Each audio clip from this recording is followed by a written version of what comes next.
So hello friends, welcome to my channel competitive studies. आज मैं maths के ऊपर और एक वीडियो लेके आया हूँ जिस पे हम लोग आज डिस्कस करेंगे एफपीडीसीएल का कुछ प्रीवियस ईयर का क्वेश्चंस। और ये मैथमेटिक्स के ऊपर होगा क्योंकि मुझे बहुत दिनों से कमेंट आ रहा है कि मैथमेटिक्स के ऊपर और ज़्यादा वीडियो बनाऊँ ताकि लोगों को आसानी आए मैथमेटिक्स को सॉल्व करने में। और मैथमेटिक्स थोड़ा एक टफ सब्जेक्ट होता है लोगों के लिए, तो मैं सोचा मैथमेटिक्स के ऊपर ही और एक वीडियो लेके आता हूँ।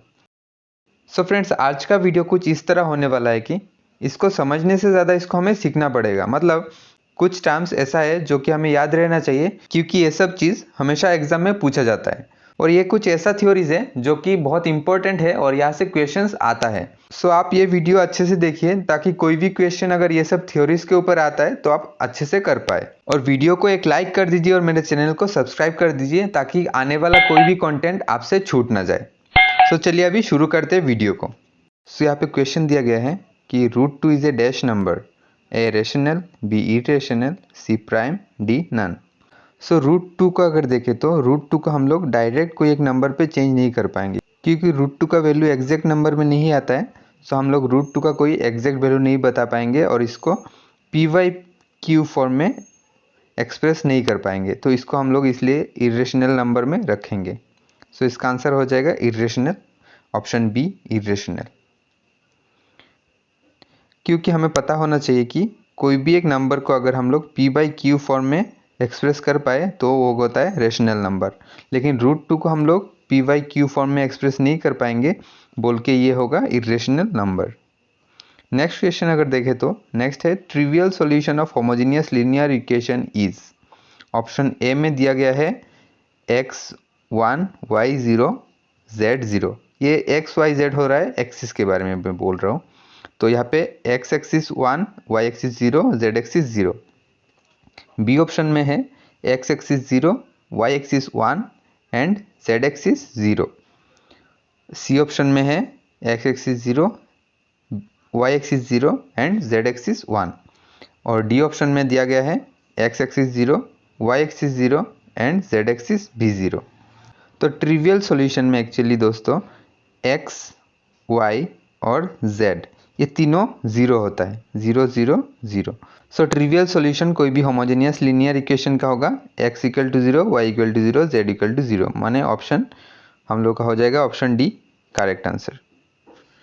नेक्स्ट अगर देखें तो नेक्स्ट क्वेश्चन है the general term of the sequence 2 4 6 8 dash dash is. अभी देखिए यहाँ पे क्या बोला गया है 2 4 6 8, इसको हम लोग कौन सा फॉर्म में इसको एक्सप्रेस कर पाएंगे। जैसे कि 2 यहाँ पे अगर गैप देखें तो यहाँ पे 2 का गैप है, हर किसी में 2 का गैप है, तो इसलिए हम इसको बोल सकते हैं 2 इंटू एन। यहाँ पे n को अगर हम लोग 1 पकड़ेंगे तो क्या हो जाएगा 2 हो जाएगा, n को अगर 2 पकड़ेंगे तो क्या हो जाएगा 4 हो जाएगा, n को अगर 3 पकड़ेंगे तो क्या होगा 6 हो जाएगा, ऐसे ही अगर n को 4 पकड़ेंगे तो 8 हो जाएगा और ऐसे ही चलता रहेगा। इसीलिए हम लोग इस इक्वेशन को एक्सप्रेस कर पाएंगे 2n के फॉर्म में, मतलब ऑप्शन बी हो जाएगा हम लोग का करेक्ट आंसर। नेक्स्ट अगर देखें तो 0 का फैक्टोरियल हमें पूछा गया है। इस पे फैक्टोरियल 0 इक्वल टू व्हाट। 0 का फैक्टोरियल क्या होता है, 0 का फैक्टोरियल होता है 1। मतलब 0 का कोई 0 एक सेट है या फिर एम्प्टी सेट बोल सकते हैं जिसका एक ही फैक्टोरियल होगा, वो है 1। सो 0 का अगर हम लोग फैक्टोरियल निकालेंगे तो वो होगा 1, माने ऑप्शन ए हम लोग का करेक्ट आंसर हो जाएगा। अभी अगर हम लोग नेक्स्ट क्वेश्चन को देखें तो नेक्स्ट क्वेश्चन दिया गया है NCR in factorial form is. अभी NCR ऐसा कुछ अगर दिया गया है तो इसका फैक्टोरियल कैसे निकालते हैं हम लोग। इसका फैक्टोरियल ऐसे होता है दोस्तों, फैक्टोरियल n हो जाता है ऊपर में और नीचे हो जाता है factorial r into n minus r factorial. मतलब जैसे कि कोई एग्जाम्पल से समझा देता हूँ, जैसे कि है 5n2, तो इसको कैसे लिख पाएंगे, ये होगा फैक्टोरियल 5 ऊपर होगा, नीचे होगा फैक्टोरियल 2 और यहाँ पे हो जाएगा 5 माइनस 2 कितना होता है 5 माइनस 2 फैक्टोरियल। सो ऐसे ही इसको एक्सप्रेस करते हैं फैक्टोरियल का कोई भी एक फॉर्म को। अभी अगर नेक्स्ट क्वेश्चन को देखें तो नेक्स्ट क्वेश्चन दिया गया है 1 plus 2 plus 3 plus dot dot plus n minus 1 equal to what. So ऐसा कोई अगर इक्वेशन दिया गया है हमें, हम लोग क्या पता है कि कोई भी एक इक्वेशन अगर है 1 + 2 + 3 प्लस डॉट डॉट करके अगर n-1 है तो इसको हम लोग क्या लिख पाएंगे, इसको हम लोग लिख पाएंगे n × n-1 डिवाइडेड बाई 2। सो इसको एक फॉर्मूला जैसा है, आप याद रख सकते हैं इसको अगर हम लोग एक्सप्रेस करेंगे तो इसका निकल आता है n × n-1 डिवाइडेड बाई 2, माने ऑप्शन ए हम लोग का करेक्ट आंसर हो जाएगा। अभी अगर हम लोग नेक्स्ट क्वेश्चन को देखें तो नेक्स्ट क्वेश्चन होगा 1 - cos twice theta into 1 + cot twice theta equal to what. यहाँ पे दोस्तों ये cos twice थीटा नहीं है, cos स्क्वायर थीटा है, मतलब 1 - cos square theta into 1 + cot square theta equal to हमें निकालना है। सो 1 - cos स्क्वायर थीटा को हम लोग एज इट इज रख देते हैं इंटू 1 + cot स्क्वायर थीटा को हम लोग अगर एक्सप्रेस करें तो क्या लिख सकते हैं, cot स्क्वायर थीटा कैसे होता है हमें पता है, cos square theta divided by sin square theta होता है cot स्क्वायर थीटा। तो हम लोग cot स्क्वायर थीटा को ऐसे लिख सकते हैं cos square theta divide by sin square theta. 1 - cos square theta को एज इट इज रखेंगे और इसका हम लोग एलसीएम लेके इसको प्लस करेंगे तो क्या होगा, नीचे आ जाएगा sin स्क्वायर थीटा, ऊपर आ जाएगा sin square theta plus cos square theta.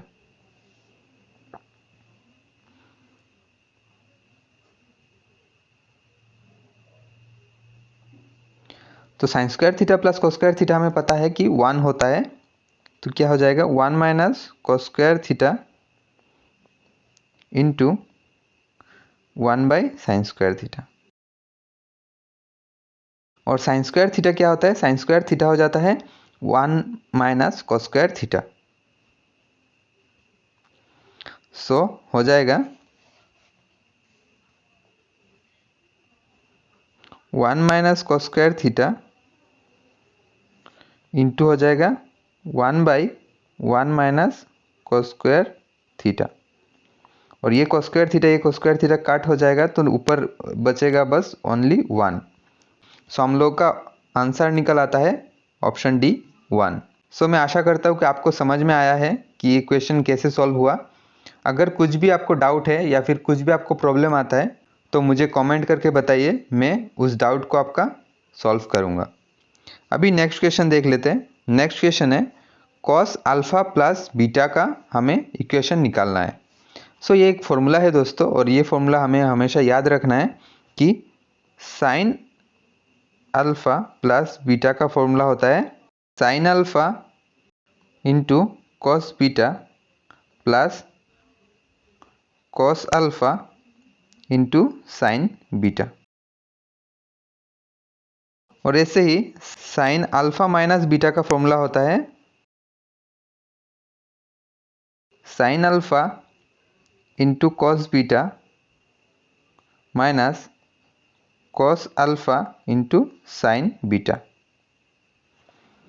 सो ये हो गया साइन का फॉर्मूला। अभी हम लोग कॉस का फॉर्मूला भी देख लेते हैं। कॉस का फॉर्मूला होगा कॉस अल्फ़ा प्लस बीटा का फॉर्मूला होता है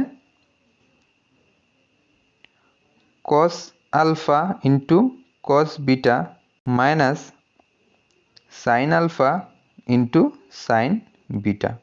सो यहाँ पे हम लोग का आंसर कौन सा राइट हो गया, ऑप्शन सी करेक्ट आंसर हो जाएगा। अभी हम लोग ऐसे ही नेक्स्ट क्वेश्चन को देख लेते हैं। नेक्स्ट क्वेश्चन दिया हुआ है sine and cosine are periodic function of period what. तो इसको अगर हम लोग को सॉल्व करना है तो हमें पीरियडिक फंक्शन के बारे में पता होना चाहिए। ये टोटल होता है 360 डिग्री और ये ईच एक्सिस का ये जो है इसका होता है 90 डिग्री, माने π/2। ये भी 90 डिग्री, ये भी 90 डिग्री, ये भी 90 डिग्री। अब ये होता है साइन का क्वाड्रेंट, ये होता है कॉस का क्वाड्रेंट। सो साइन से कॉस होने के लिए हमें क्या करना पड़ेगा, हमें π/2 मतलब 90 डिग्री को क्रॉस करना पड़ेगा। तो 90 डिग्री होता है π/2, इसीलिए इसका अगर आंसर निकालेंगे तो आंसर हो जाएगा ऑप्शन ए π/2।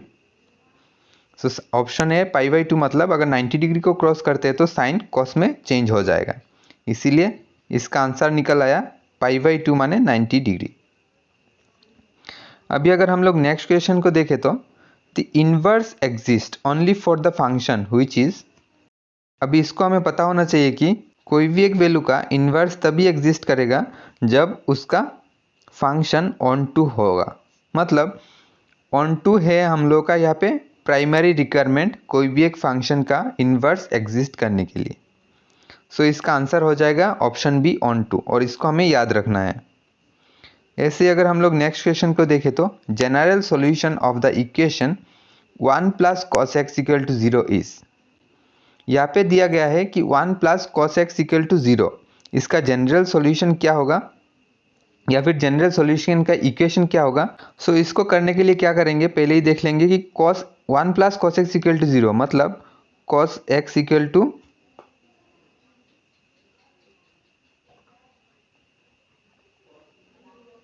-1, और cos x का वैल्यू -1 कब होगा। हम लोग अगर देखें तो हर 2n में cos x -1 होगा। मतलब cos का वैल्यू माइनस होना है, मतलब हमें क्या करना पड़ेगा 180 डिग्री होना पड़ेगा इसको, और उसके ऊपर अगर कुछ पाई ऐड होगा तभी जाके cos का वैल्यू माइनस में आएगा। मतलब इसका हम लोग का आंसर अगर निकालेंगे तो आंसर निकल आएगा 2n। ये जो 180 डिग्री है इसका मतलब है 2 पाई, और पाई के साथ कुछ भी ऐड करेंगे तो n हो जाएगा। जैसे कि n मान लिए कोई भी एक 1 2 3 4 के जैसा, और इसके साथ अगर हम लोग कुछ भी और ऐड करेंगे या फिर कुछ भी पाई मतलब और 90 डिग्री ऐड करेंगे या फिर 180 डिग्री ऐड करेंगे तो हो जाएगा वो 1 + cos x = 0, मतलब ऑप्शन सी करेक्ट होगा।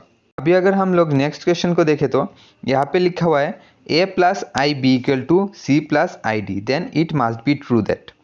यहाँ पे पहले ही देख लेते हैं, लिखा हुआ है a + ib = c + id। अभी यहाँ पे देखिए ये है एक रियल नंबर और ib मतलब एक इमेजिनरी नंबर, यहाँ पे भी c = real number, id = imaginary number. तो इससे हम लोग एक इक्वेशन डिराइव कर सकते हैं कि a = c और ib = id। तो क्या निकल आया, a = c और ib = id मतलब b = d लिख सकते हैं। तो a = c निकल आया, b = d निकल आया। तो हम लोग का ऑप्शन हो गया ऑप्शन ए करेक्ट आंसर। ऐसे ही अगर हम लोग नेक्स्ट क्वेश्चन को देखें तो harmonic mean between 2 number a and b is. Harmonic mean इसको भी हम लोग देखना पड़ेगा कि कैसे निकालते हैं। जैसे कि कोई भी एक नंबर a और एक नंबर b, इसका अगर हम लोग हार्मोनिक मीन निकालेंगे तो ये निकल आएगा 2 × a × b divided by a + b। तो क्या हो गया 2ab divided by a + b। तो क्या निकल आया option B correct answer. So हम लोग का करेक्ट आंसर निकल आया option B 2ab divided by a + b। So friends हमें ये सब इक्वेशन याद रखना है कि हार्मोनिक मीन क्या होता है और इसका वैल्यू कैसे निकालते हैं, या फिर cos अल्फा + बीटा का वैल्यू क्या है, ट्रिवियल सॉल्यूशन वो क्या है, ये सब याद रखना है हमें। अभी नेक्स्ट क्वेश्चन को अगर देखें तो नेक्स्ट क्वेश्चन है if nc6 = nc12 then n = यहाँ पे दिया गया है nc6 = nc12। यहाँ पे अगर ऐसा दिया गया है तो दोनों का हम लोग को इक्वल करना पड़ेगा, और इसको क्या लिख सकते हैं, nc12 को लिख सकते हैं nc(n-12). तो अभी क्या होगा, ये 6 के इक्वल होगा ये n-12, तो इसको ऐसे लिख सकते हैं n-12 = 6। सो अगर 12 इस साइड में जाएगा तो क्या हो जाएगा n = 6 + 12, और इसका आंसर निकल आएगा 18। सो हम लोग का ऑप्शन हो गया ऑप्शन ए करेक्ट आंसर। अभी अगर हम लोग नेक्स्ट क्वेश्चन को देखें तो नेक्स्ट क्वेश्चन दिया गया है the numbers of terms in the expression of a + b to the power n is. So guys a + b to the power n, इसका अगर एक्सप्रेस करें, इसका अगर हम लोग टर्म्स निकालें, इसको अगर एक्सप्रेस करके हम लोग टर्म्स निकालेंगे तो इसका भी फॉर्मूला ये बोलता है कि इसका इतना टर्म्स होगा कि यहाँ पे जो पावर में है वो लिखेंगे उससे एक टर्म ज़्यादा होगा, मतलब n+1 टर्म होगा। तो ये भी हो गया option B correct answer.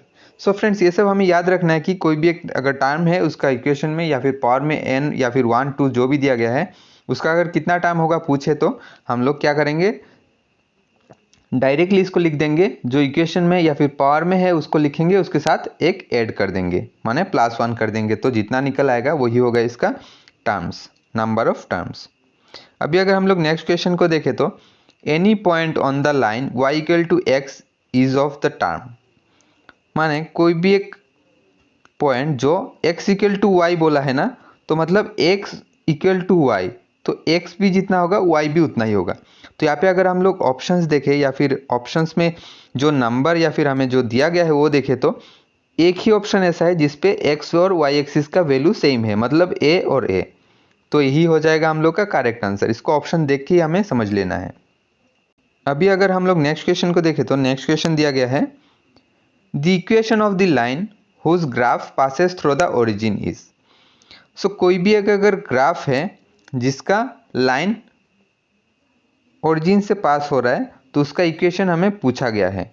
So friends, हमें पता रखना है, हमें पता होना चाहिए कि कोई भी एक लाइन जो ओरिजिन से पास होता है उसका इक्वेशन होता है 2x + 3y = 0।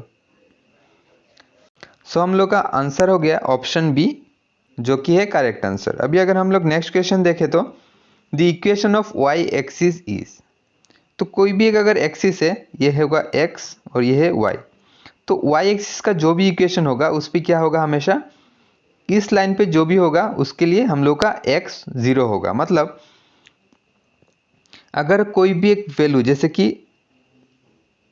0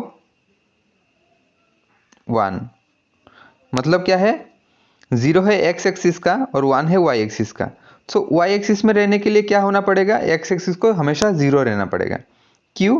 क्योंकि अगर x का वैल्यू 1 आ गया तो ये ऊपर चला जाएगा, ये x एक्सिस में नहीं रहेगा, या ये x एक्सिस में तभी पॉसिबल है जब x का वैल्यू 0 होगा।